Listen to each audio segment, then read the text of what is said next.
Hello students, welcome to iSmart technology. This video is about orthographic projection using first angle projection method and third angle projection method. Students, यहाँ पे आपको isometric view दिया हुआ है, clear. तो जैसे कि यहाँ पे आप देख पा रहे हो, ये आपका आइसोमेट्रिक व्यू है और ये आपका एक्स डायरेक्शन दिया गया है, वो आपका एलिवेशन है। Okay, first angle projection method में स्टूडेंट्स हमें क्या ध्यान में रखना है, जैसे कि एलिवेशन है, क्लियर। सो एलिवेशन है वो ऊपर की तरफ आएगा, ये हमारा फ्रंट व्यू है, ये एलिवेशन है, तो ये कहाँ आएगा, ऊपर की तरफ आएगा, क्लियर। ओके, और प्लान है, प्लान जिसको हम ऊपर की तरफ से देखेंगे, सो वो एलिवेशन के जस्ट नीचे, मीन्स फ्रंट व्यू के जस्ट नीचे आएगा, जिसको हम टॉप व्यू भी कहेंगे। Okay, and first angle projection method में आपको क्या ध्यान में रखना है, ये आपका राइट हैंड साइड व्यू है, वो फ्रंट व्यू के लेफ्ट हैंड साइड में आएगा। कहाँ आएगा, फ्रंट व्यू के लेफ्ट हैंड साइड में आएगा। ओके, एंड थर्ड एंगल में जैसे कि यहाँ पे क्या हो रहा है, वेट मैं आपको यहाँ पे दिखा देता हूँ। थर्ड एंगल में जैसे कि ये जो आपका प्लान है, राइट, टॉप व्यू वो ऊपर की तरफ आएगा, क्लियर। एलिवेशन है, क्लियर, वो नीचे की तरफ आएगा, ये हमारा एलिवेशन है, क्लियर।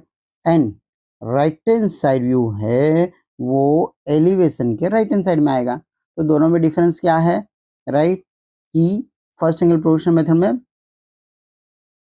एलिवेशन ऊपर आएगा, प्लान नीचे आएगा। थर्ड एंगल प्रोजेक्शन मेथड में प्लान ऊपर आएगा और एलिवेशन नीचे की तरफ आएगा। दूसरा क्या डिफरेंस है इस फिगर में, राइट हैंड साइड व्यू है, फ्रंट व्यू में लेफ्ट हैंड साइड आएगा, and third angle projection view में, थर्ड व्यू में वो एलिवेशन के राइट हैंड साइड में आएगा। अब आप कहोगे कि सर ऐसा क्यों है कि इस तरीके से दोनों में फर्क होता है। द थिंग इज दैट, जैसे कि मैं यहाँ पे आपको एक फिगर ड्रॉ करके देता हूँ। जैसे कि मान लो इस तरीके से एक प्लेन है, क्लियर, एक सेकेंड। ओके, मान लो ये 4 क्वाड्रेंट हो गया, ये फर्स्ट क्वाड्रेंट है, क्लियर, ये आपका सेकंड क्वाड्रेंट, ये आपका थर्ड क्वाड्रेंट, ओके, और ये आपका फोर्थ क्वाड्रेंट। अब हम फर्स्ट एंगल प्रोजेक्शन की बात करते हैं। मान लो यहाँ पे कोई ऑब्जेक्ट है हमारे पास में, ठीक है, तो इसका जो एलिवेशन है, क्लियर, इसका इमेज यहाँ पे आएगा, क्लियर। ये आपका वीपी मतलब हॉरिजॉन्टल, वीपी में वर्टिकल प्लेन है, और ये एचपी आपका हॉरिजॉन्टल प्लेन है, क्लियर। ओके, और प्लान है वो आपको एचपी पे दिखाई देगा ऐसे, क्लियर। अब इसको जब आप ओपन करते हो तो ये जो है ऐसे ओपन होगा, वीपी एज इट इज आपका फिक्स रहेगा, वीपी मान लो आपका फिक्स रहेगा, ठीक है, राइट। सो यहाँ पे ये क्या हो रहा है, ओपन हो रहा है, इसलिए जो एलिवेशन है वो ऊपर की तरफ आएगा, प्लान हमारा यहाँ पे आएगा, नीचे की तरफ मूव करेंगे तो प्लान हमारा यहाँ पे दिखाई देगा, क्लियर। उसी तरीके से अगर हम थर्ड एंगल प्रोजेक्शन की बात करते हैं, क्लियर, थर्ड एंगल प्रोजेक्शन की अगर हम बात करते हैं, तो थर्ड एंगल प्रोजेक्शन में क्या होगा, हमें किस पे फोकस करना है, थर्ड क्वाड्रेंट को, राइट। हमें जो फोकस करना है वो है हमारा थर्ड क्वाड्रेंट, जो ये है। मान लो यहाँ पे कोई ऑब्जेक्ट है, क्लियर। अब इसका जो एलिवेशन है वो यहाँ पे दिखाई देगा, क्लियर, यहाँ पे दिखाई देगा आपको, तो नीचे की तरफ आएगा ना, ये एक्स वाई लाइन है, उसके नीचे की तरफ आएगा, क्लियर, जैसे कि यहाँ पे आप देख पा रहे हो। ओके, अब मान लो इसको आप ट्रांसपेरेंट आप एज्यूम करते हो, ये जो ओरिजेंटल प्लान है इसको आप ट्रांसपेरेंट एज्यूम करते हो, तो इसका जो प्लान है आपको यहाँ दिखाई देगा, ये ऊपर की तरफ जाएगा। सो थर्ड एंगल प्रोजेक्शन में क्या होगा, राइट, आपका इस तरीके से आएगा, एचपी ऊपर चला जाएगा एंड वीपी नीचे आ जाएगा, मतलब प्लान है ऊपर की तरफ आएगा और एलिवेशन है वो नीचे की तरफ आएगा। And first angle projection method में क्या देखा था हमने, वीपी ऊपर की तरफ रहेगा और एचपी हॉरिजॉन्टल प्लेन है वो नीचे की तरफ रहेगा, क्लियर। सो वीपी ऊपर की तरफ आएगा, इसका मतलब एलिवेशन ऊपर की तरफ आएगा एंड प्लान है वो नीचे की तरफ आएगा, क्लियर। ओके, अब जैसे कि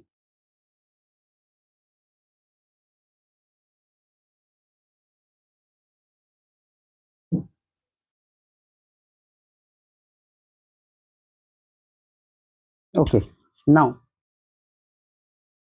अब जैसे कि हमें मान लो फर्स्ट एंगल प्रोजेक्शन मेथड से इसको ड्रॉ करना है। सो जैसे सीधी सी बात है, ये आपका एलिवेशन हो गया, तो एलिवेशन में आपको जो भी दिखाई दे रहा है आप ड्रॉ करोगे। जैसे आपको 30 मिलीमीटर की हाइट दिखाई दे रही है, 30 mm, क्लियर, ये आपका 90, ओके, एंड प्लस 30 मतलब 120 हो गया। क्लियर। सो ये हमने 30 ड्रॉ कर दिया। ओके, और ये हमने 120 ड्रॉ कर दिया।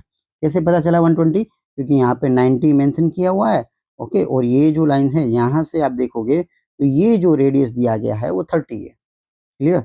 रेडियस जो आपको दिया गया है ये 30 है, तो 90 प्लस 30 तो आपका 120 हो जाएगा। Is it clear? ये तो ये आपका बॉक्स रेडी हो गया। ओके, नाउ अब जो भी इनविजिबल पार्ट है उसको आप डॉटेड लाइन से इंडिकेट करोगे। तो जैसे कि ये जो सर्कल है वो इनविजिबल है, तो हम उसको डॉटेड लाइन से इंडिकेट करेंगे इस तरीके से। क्लियर। डायमेंशंस मेंशन है यहाँ पे, r इक्वल टू 15 दिया हुआ है, रेडियस कितना दिया हुआ है 15, राइट। सो ये जो सेंटर लाइन आप ड्रॉ करोगे उसके बाद में दोनों साइड आप 15 15 आपको छोड़ देना है। क्लियर। नाउ ये जो बॉक्स जो स्क्वायर दिखाई दे रहा है, क्लियर, 30 बाई 30, राइट। सो ये जो है ये आपका 30 mm का है, लेकिन यहाँ से कितनी दूर है, जैसे यहाँ पे मेंशन किया है 15 mm। तो 15 mm छोड़ के हमें ये स्क्वायर ड्रॉ करना है। इसको भी हमने डॉटेड ड्रॉ किया है क्योंकि यहाँ से जब भी हम देखते हैं सो वो इनविजिबल पार्ट है और इनविजिबल पार्ट को आपको डॉटेड लाइन से इंडिकेट करना है। क्लियर। सो फ्रंट व्यू आपका क्लियर हो गया। Is it clear? Now plan की बात करते हैं। प्लान टॉप व्यू, जो ऊपर की तरफ से आप देखोगे आपको जो भी दिखाई दे रहा है वो आपको ड्रॉ करना है। जैसे कि यहाँ पे आप देख पा रहे हो कि 15 प्लस 15 और 30 मतलब 60 दिख रहा है, तो 60 mm की आपने लाइन ड्रॉ कर दी। ये हमने 60 mm की लाइन ड्रॉ कर दिया। ओके, और 90 mm आपको ये दिखाई दे रहा है। क्लियर। ये आपने ड्रॉ कर दिया, 90 mm आपने इस तरीके से ड्रॉ कर दिया। सेंटर लाइन, राइट, एक बड़ी एक छोटी, एक बड़ी एक छोटी, ये सेंटर लाइन है। क्लियर। ओके, यहाँ से आप एक सेमी सर्कल ड्रॉ करोगे जिसका रेडियस है 30 mm। तो ये मैंने सेमी सर्कल यहाँ पे ड्रॉ कर दिया। क्लियर। अंदर का जो रेडियस है, राइट, वो 15 mm है। जो छोटा सर्कल है उसका 15 mm रेडियस लेके आपको एक कंप्लीट सर्कल ड्रॉ करना है जिसका डायमीटर है 30 mm। ओके, ये बॉक्स दिखाई दे रहा है जो 30 बाई 30 का है, तो 30 बाई 30 का हमने यहाँ पे बॉक्स ड्रॉ कर दिया। ओके, अब हम बात करते हैं राइट हैंड साइड व्यू। जैसे कि मैंने बताया फर्स्ट एंगल प्रोजेक्शन मेथड में राइट हैंड साइड व्यू है वो फ्रंट व्यू के लेफ्ट हैंड साइड में आएगा, राइट। अगर लेफ्ट हैंड साइड व्यू हम ड्रॉ करना चाहते हैं तो वो फ्रंट व्यू के राइट हैंड साइड में आएगा फर्स्ट एंगल प्रोजेक्शन मेथड में। ठीक है। ओके, यहाँ से जो आप देख रहे हो तो सीधी सी बात है, जैसे कि यहाँ पर ये कितना दिया हुआ है 60, तो ये 60 हो गया। कैसे पता चला? 15 30 एंड 15। क्लियर। तो ये आपका 60 हो गया। सेंट्रल लाइन बीच में से हमने पास कर दी, राइट। क्लियर। ओके, अब बात क्या है कि यहाँ पे सर्कल भी आपका जो डायमीटर है वो 30 mm है और आपका स्क्वायर है वो भी 30 mm है। इसका मतलब दोनों ऑब्जेक्ट एक ही लाइन में आ रहे हैं, मतलब दोनों अंदर के जो पार्ट है एक ही लाइन में आ रहे हैं। तो हमने ये डॉटेड लाइन यहाँ पे ड्रॉ कर दी, राइट। ये सर्कल के लिए भी वर्क करेगी और स्क्वायर के लिए भी ये वर्क करेगी। ओके, सो स्टूडेंट्स ये हो गया हमारा first angle projection method. Same way हमें third angle projection method draw करना है, बट आपको क्या ध्यान में रखना है? टॉप व्यू है वो ऊपर की तरफ आएगा, एलिवेशन है वो नीचे की तरफ आएगा, फ्रंट व्यू जिसको हम कहते हैं। क्लियर। ओके, और ये आपका राइट हैंड साइड व्यू है वो थर्ड व्यू में राइट हैंड साइड आएगा। क्लियर। फ्रंट, और एक चीज क्या ध्यान में रखना है कि राइट हैंड साइड व्यू या तो लेफ्ट हैंड साइड व्यू हमेशा आपको एलिवेशन मीन्स फ्रंट व्यू के आसपास ही ड्रॉ करना है, प्लान के आसपास गलती से भी ड्रॉ नहीं करना है। क्लियर। सो यहाँ पे जो ऊपर जो मैंने एक्सप्लेन किया था वही एक्सप्लेनेशन यहाँ पे है, सिर्फ पोजीशन का फर्क है। Is it clear? सो मेरे ख्याल से आपको ये ऑब्जेक्ट के लिए, ये आइसोमेट्रिक फिगर के लिए दोनों व्यू क्लियर हो गए। फर्स्ट एंगल प्रोजेक्शन मेथड से किस तरीके से ड्रॉ करना है and third angle projection method से किस तरीके से ड्रॉ करना है। एग्जाम में दो में से कोई भी एक व्यू आ सकता है। क्लियर।